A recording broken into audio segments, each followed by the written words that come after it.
is related to a specific kind of wave, electromagnetic wave. If you remember this picture from the lab number 2 capacitor, no, number 3 capacitor. If you have 2 plates charged, and if we could look inside, we would observe electric field in this region. Electric field lines start from positive charge and a negative charge. The question arises, what will happen if we replace the battery with a generator? So this situation is related to a constant in time and space electric field. We know from the Faraday's law that changing magnetic field generates electric field. It induces EMF. So changing electric field generates changing magnetic field generates electric field. If the nature likes symmetry, we would expect that changing electric field should be generating magnetic field. And that's what is happening. If we replace the generator here inside this capacitor, in addition to electric field, we could observe a magnetic field. Well, we would have to place inside a little compass and see that magnetic field is actually accelerating. Well, this conclusion has been made by Sir Michael Faraday many years ago, and in the textbook you read about Maxwell equations. In the end, after all mathematics, we can just say that now we can state that if we have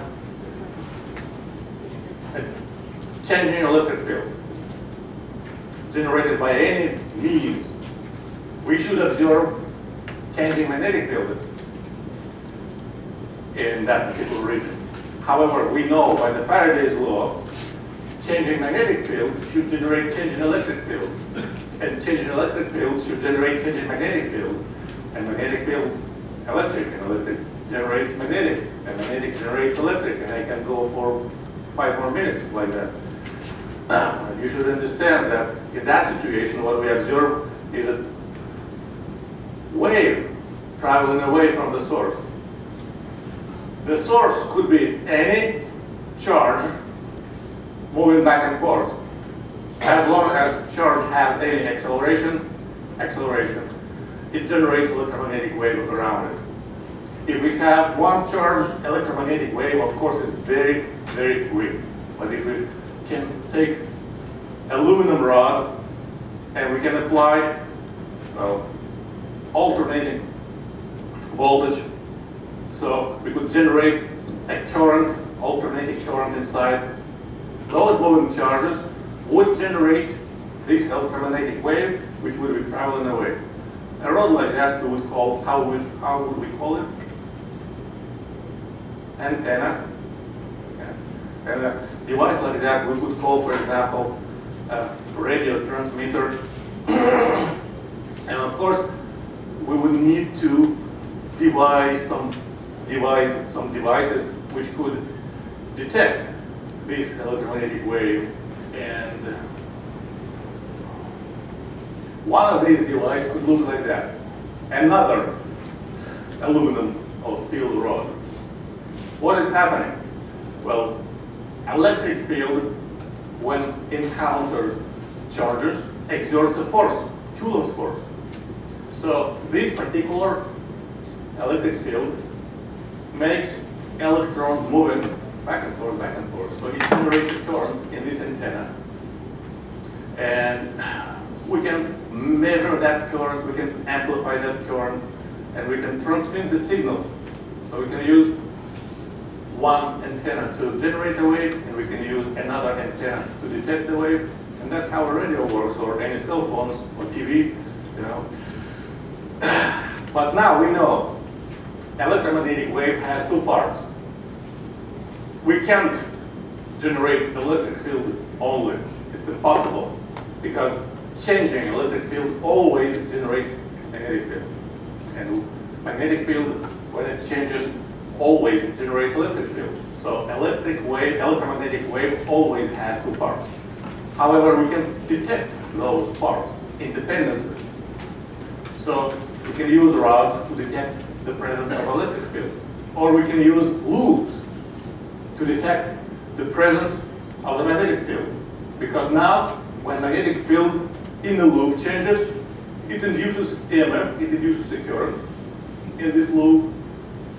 And we can, again, detect and amplify that current. Well, depending on situations, sometimes this is easier to use, sometimes this is easier to use. Sometimes the combination works the best, when we can detect both parts of the wave simultaneously. The simplest wave always is a harmonic wave. In electromagnetic wave, it means both components, electric one, magnetic one, obey the same simple law with amplitude and cosine or sine. Minus means they travel to the right relative to the x-axis in this situation.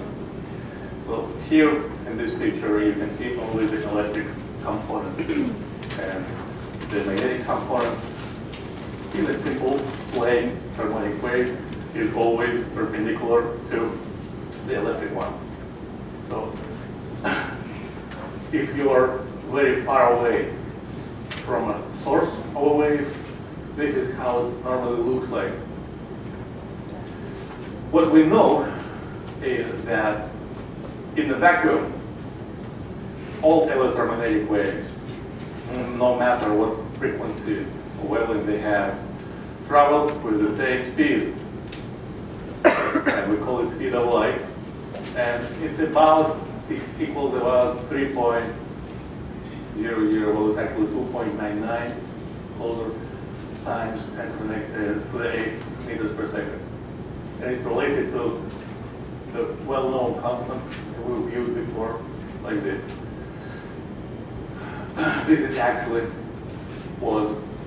This was one of the consequences of the additional term that Faraday added to the Maxwell's equations, which we'll kind of need, because it gives a simple way to calculate the speed of light, which had been measured before, but nobody knew why speed of light was equal to this number. Well, in addition to regular waves like sound waves or waves on a string, we also have some additional relationships. For example, this one. So in any wave, the electromagnetic wave, at any instant, the value of electric field is related to the value of magnetic field, like that. When B is 0, E is 0. When E is 0, B is 0. When E, electric field, reaches the maximum value, B reaches the maximum value. They always related like that. And the orientation of the velocity of the wave, magnetic field and electric field, related to each other by the right-hand rule. So if you point your index finger in the direction of the propagation of the wave, the thumb shows the direction of the magnetic field. B, thumb.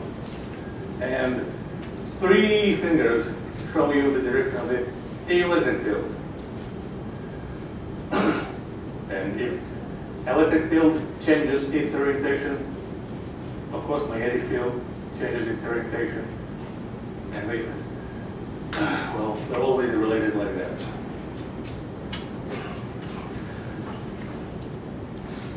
A regular light, for example, is made of many, many different waves. And of course, in general, you may observe many, many orientations for electric field and magnetic field. However, if you take only one single plane of the electromagnetic wave, it looks like this. Electric field and magnetic field and velocity related by the right-hand rule. Well, a wave, any wave, carries some energy.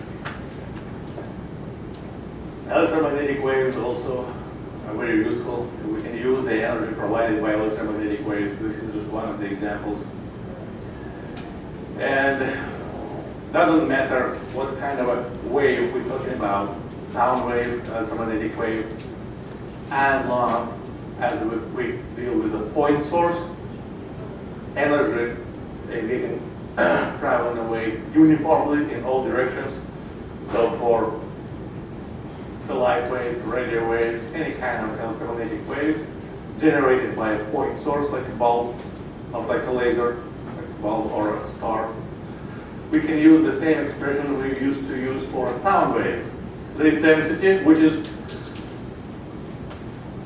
energy transmitted per square meter each second of power over area, gives us intensity. For a point source, the intensity equals the power of the source divided by the total area of this field. Same equation as for sound waves. And this expression actually could be used for sound waves as well. We just rewrite the intensity of a wave in different terms. We introduce the energy density, or energy per cubic meter. This little u is the energy per cubic meter. And in that case, we can describe the intensity in terms of the energy density and speed of the wave. For light waves, it's speed of light. For radio waves, it's speed of light. For sound waves, that will be speed of the sound. However, for an electromagnetic wave, we can add some more expressions, and we can combine all these expressions together, purely algebraically. Yeah. So the energy of the wave has two components. Since the wave has two components, the energy also has two components. One is provided by electric component of the wave, another is provided by magnetic component. So if we add it up together, that gives the total energy divided by the volume, total energy density. That's the expression we can use. However, in addition to this expression, we can use at least two others, because we can exclude magnetic field from this, rewrite it in terms of electric field and combine these terms, or we can combine these terms in terms of magnetic field. So what we would get in the end is something like that, one of the possible expressions. If we combine these all expressions together, we get the relationship between the intensity and the strength of electric field, the strength of the magnetic field, and both fields change. So intensity changes. When fields are zero, the intensity instantaneous value is zero. When fields at the maximum value, the intensity at the maximum value. When anything changes, we don't usually use instantaneous values, we use averages or root mean squares, like for alternating current. So, normally, we would be dealing with the average intensity, which is also equal to the average power over area, and which is something between the zero and the maximum. So we could prove mathematically, but it's kind of logically, intuitively clear, between zero and maximum, that's supposed to be the average. Not entirely correct proof, but don't need the proof. It's more like a tip to remember. So this is the average intensity in a plane wave. And well, you're going to have to use an expression like that to solve a homework problem. You've seen this problem if you've seen the movie. If you had an electromagnetic wave with magnetic component having a maximum value 5 times 10 to the negative Tesla, what would be the maximum value for the electric component? All you have to do is just to use this relationship and solve it. I'm going to ask you this question, but let's think about it. So there's a resting electron. Electron is at rest. And electromagnetic wave encounters that electron. At that instant, what is happening to the electron? What forces do act on it? Well, the key word is resting. We know that in general,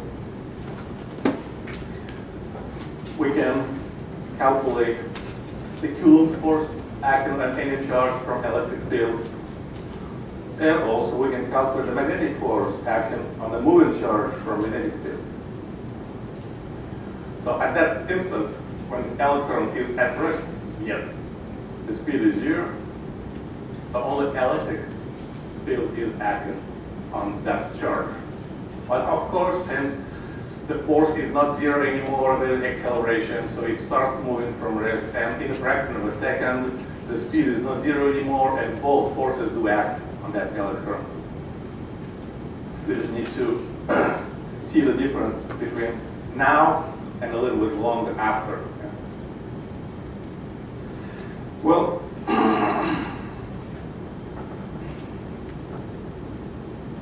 another example of a problem. This is just a fact. We can measure this intensity. We could calculate it. Here, on the surface of the Earth, the intensity of sunlight is about 1 kilowatt per meter squared. And of course, close to the sun, it's much higher number. Much, so it would be ill-advised to get very close. But here, even here, it's a little hard to look directly at the sun. So this intensity tells us something related to our human experience. It's a really high number. Looking directly at the sun without sunglasses is really hard. Now the question, what is the intensity of this, for example, particular laser beam?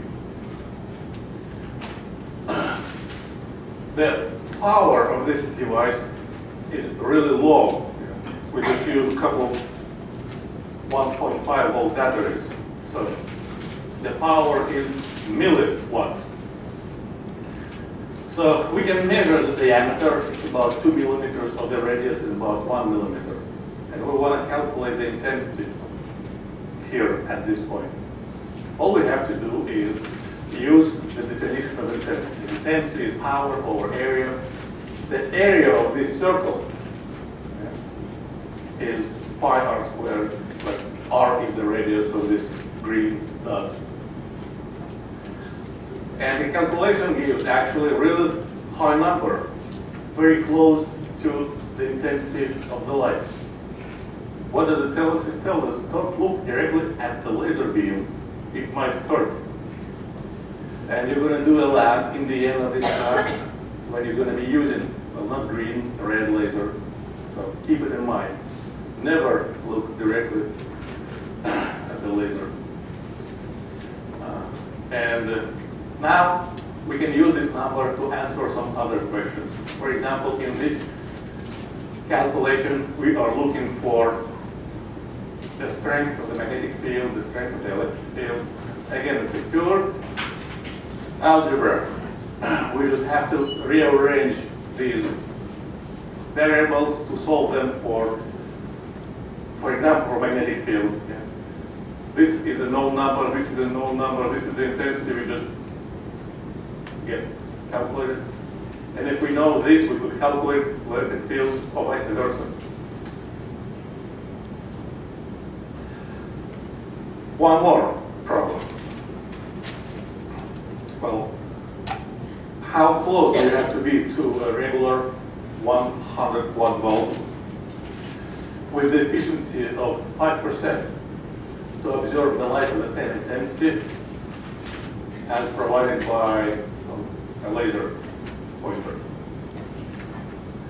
Well, we know how to do this part, so we can start from calculating the intensity. It's exactly the same calculation, slightly different numbers, power over area, and give this intensity. Now, well, this intensity. For the bulb, this number should be equal to 5% of the total power. The most of the energy actually getting away through the heat, not the light. So actual efficiency of a light bulb related to this number, how much energy actually getting away through the light. Well, if it's not a heating bulb. So if we know this number, we can calculate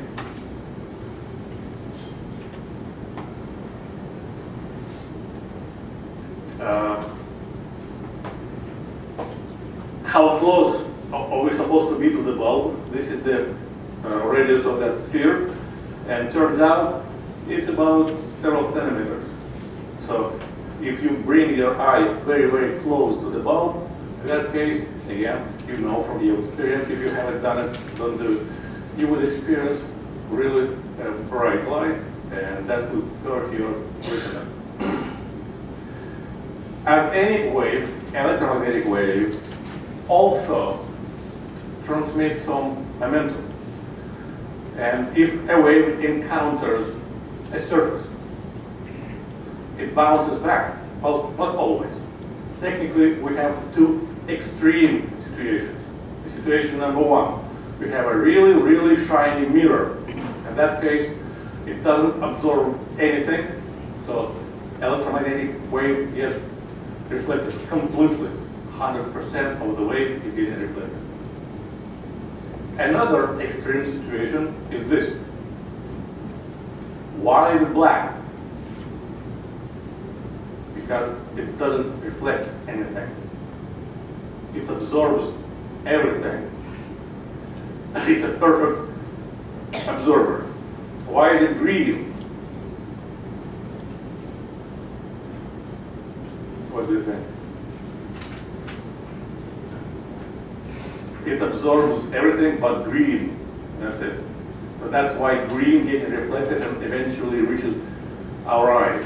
So it is red because it absorbs everything but red. And this is white because what? It absorbs what? Nothing, ideally. It reflects everything back. Now, since we have two extreme situations, we need to understand the difference. I do not know if you were doing a problem like that when studying T115 course. I usually offer this problem. So one situation is when a rain is falling down on the roof of a car, and as a result of that, there is some specific pressure provided by the rain. And another situation is when a hail is falling down. In that case, it's bouncing off the roof, and the pressure exerted on the roof is different. And we've done a problem like that, and we actually have calculated in ideal situation, no friction, the pressure in this situation is twice higher than the pressure in this situation. Well, these numbers give you 0.9 for this situation and 1.6 for that situation because it's not ideal reflection. You see, this velocity is slightly different, smaller than the velocity before. However, if we have an ideal case, the velocity before and velocity after the reflection is the same, we will get this number exactly twice that number. Now, for any wave, the situation is very similar. When we have a mirror, when we have a perfect reflector, the pressure exerted from a wave on the surface is twice higher because, well, then the pressure exerted on a black surface, on a completely ideal absorber. So I'm not going to ask you this question. I've answered it already. This is the equation for a radiation pressure for a perfect absorber. all energy getting absorbed, the surface getting hotter, but the force exerted in it not so strong. For a perfect reflector, we would have to use this expression. So this is my question to you. You have, I think, a homework problem related to a solar sail. Usually Professor Duffy always includes it. So if you had a solar sail and you want to make it as efficient as possible, would you do it? Would you make it black or would you make it shiny?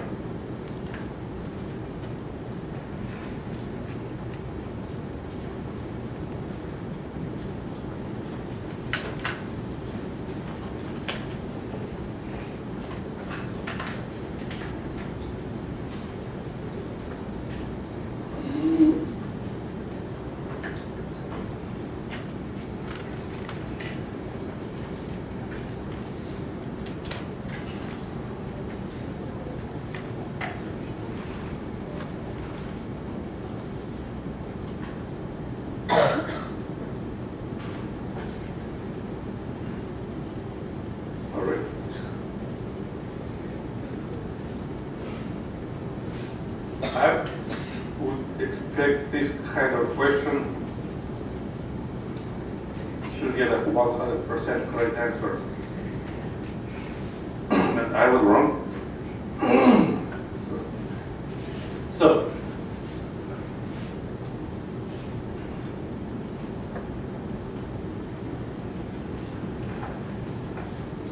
if you had it black, that would be your pressure, because nothing is getting reflected back. But if you had it shiny, the light would be getting reflected back, and that would be your pressure. So it's better to have it shiny.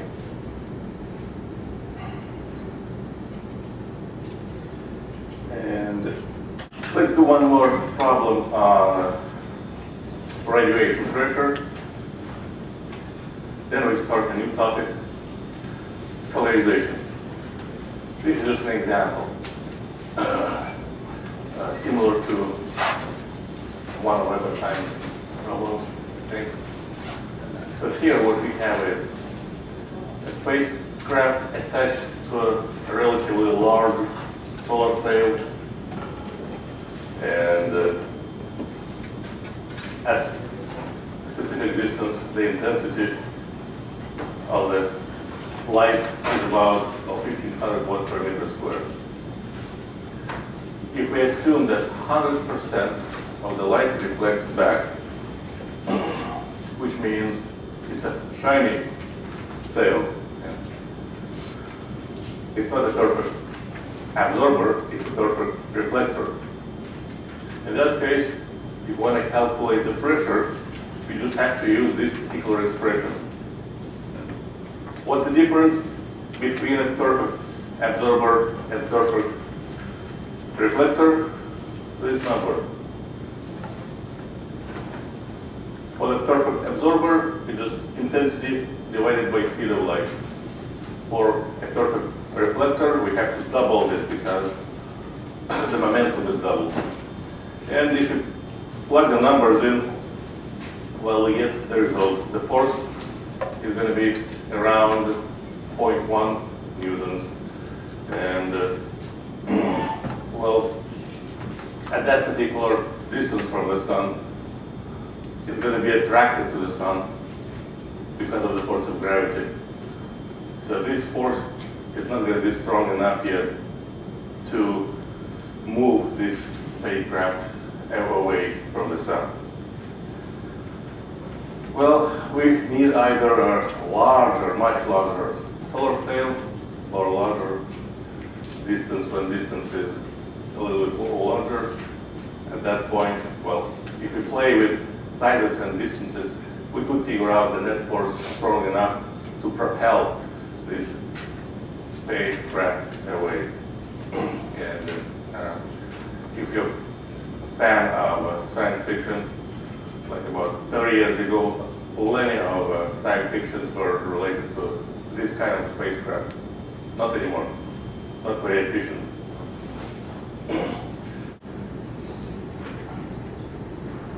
This is the last topic related to electromagnetic waves. Remember that if an observer or a source or both move, the frequency of the wave experienced by the observer changes relative to a stationary situation. We call it a Doppler effect. A similar effect we can study for electromagnetic waves. The difference, well, there are two big differences between electromagnetic waves and sound waves.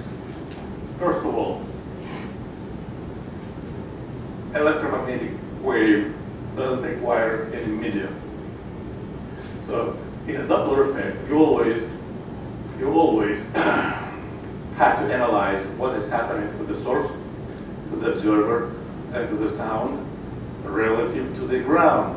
So we have four elements involved: the source, the observer, the wave from traveling from the source to the observer, and the ground, because velocity relative to the ground is different than velocity relative to the observer sometimes. However, since electromagnetic waves do not require any medium, so there is no ground, that means there is no velocity relative to the ground. If there is no velocity relative to the ground, all we have left is velocity of these objects relative to each other. So there is a source which might be moving, there is an observer which might be moving, and there is a velocity of the observer relative to the source. That's it. So only this velocity is important. And another difference is the expression is slightly different. It's actually easier than the expression for the Doppler effect for the sound wave. It doesn't have any denominator, and it has this. When the source and the observer travel in opposite directions, towards each other, away from each other, the frequency should be higher, so you should use plus. When they travel in the same direction, the frequency should go lower relative to the stationary situation. You just use minus, that's it. And now we can solve several problems. This is the problem number one. What is happening? You can read. Probably it's easier for you understanding.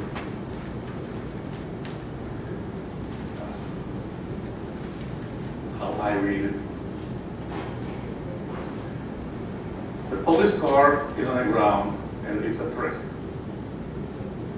And the policeman has a radar gun. So what does it do? The radar gun is emitting radio waves. Those radio waves get reflected from a car, and the gun measures the new frequency of that radio wave.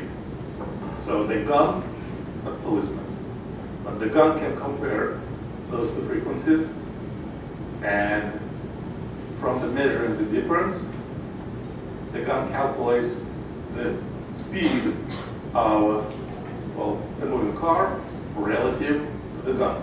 That's it. So in a situation,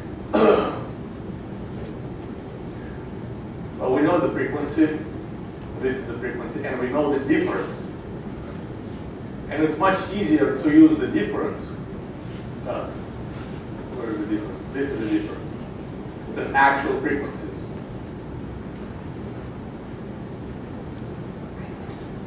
As in the case for a sound wave, we have to look at two parts of this situation. Number one, wave is traveling towards the car. So in this situation, the car is an observer. So now the frequency of the wave relative to this observer has to be calculated like this. This is the frequency when they both stationary relative to each other, and this frequency should be higher, so we have to add this pressure Now, after the wave is reflected, now this becomes a source, and this becomes an observer. And again, the distance is closed. So we have to apply the same expression. However, now this is supposed to be this frequency. And what is much easier to do is to calculate the difference. But if you're calculating the difference, that's what you get.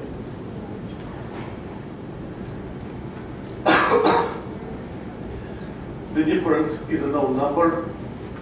Yeah, 2100. The frequency for the stationary situation is a known number. This one. You just mathematically solve it for the velocity of the car relative to the gun, and that gives you 39 meters per second. Now, please read this problem, because I want to ask you probably the last question. What is happening? Again, the same driver, the same policeman, the same gun. Difference is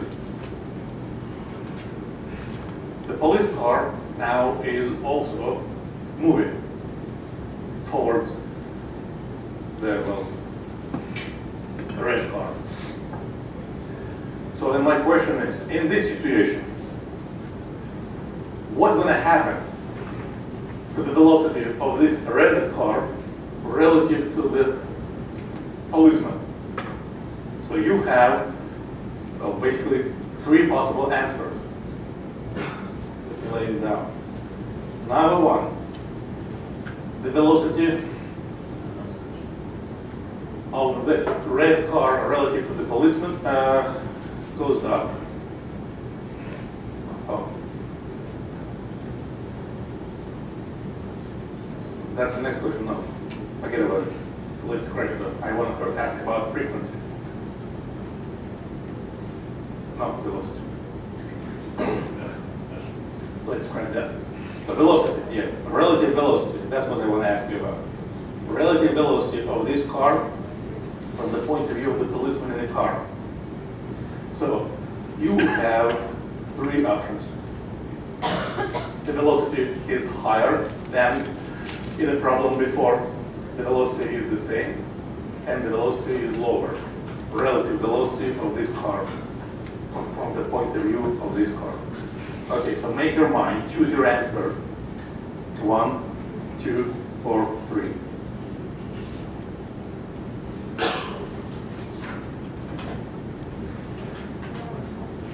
And enter it.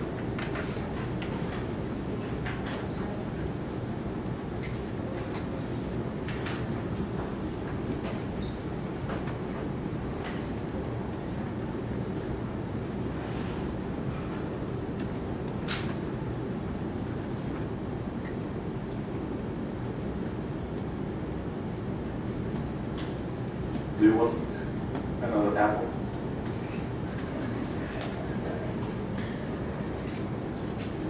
Well, cool. What's an apple?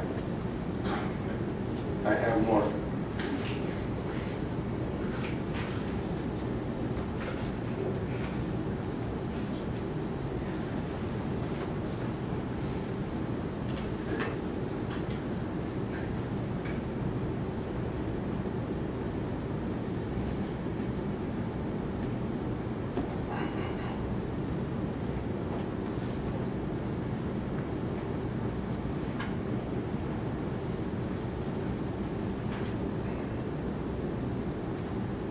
Okay. Please raise your hand who answered the velocity supposed to be higher. Okay. So please tell us why do you think so.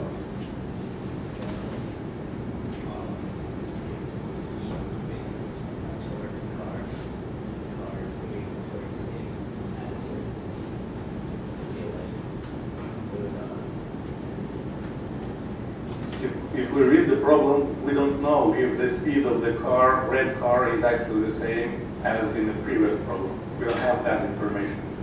The information given to us is only about frequencies, right? So this is actually a very common misconception about this problem.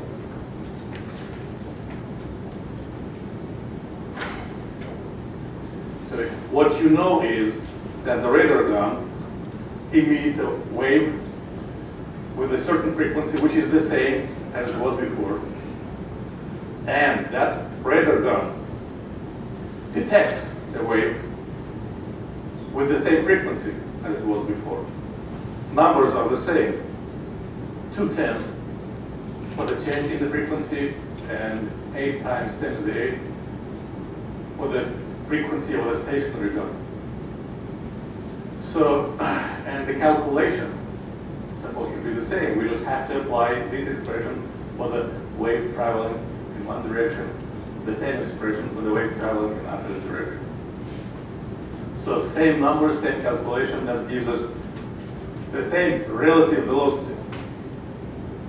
The velocity of the red car relative to the police car is supposed to be the same. But now the police car is moving relative to the ground, which means the velocity of the red car relative to the ground is supposed to be different. How different? And here, you're right. If you want to calculate the velocity of the car relative to the ground, you have to say that the relative velocity is supposed to be equal to speed of the one car to the ground plus another car to the ground because they call it faster, right? And you can solve it for the velocity of the car relative to the ground. Any questions? Because that situation exhausts basically all possible problems related to Doppler effect, or infrared waves. You may change the direction. In that case, you may change plus or minus. That's it. A visible spectrum is just a small part of total electromagnetic wave spectrum. It's important to us because that makes our life easier. So at the red end of the spectrum, we have a lower frequency wavelength wave, and at the right blue end of the spectrum, we have wave of a higher frequency.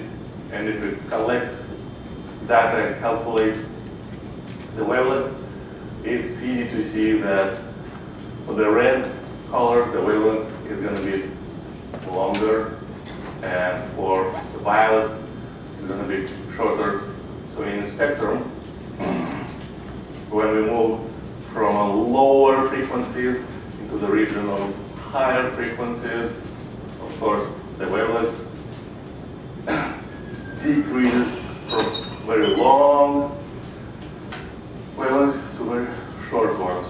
But more important difference between different parts of the spectrum is how that particular wave is generated. To mention quickly, from chemistry, you know that when electrons in an atom change energy, atoms emit photons. Yeah? So this kind of emission is responsible for this part of the spectrum: visible light, infrared, ultraviolet. And if we take an electron and move it just back and forth in antenna, in a linear antenna, for example, in that case, we can generate radio waves in this part of the spectrum. Gamma rays produced by changes in energy happen in the nucleus.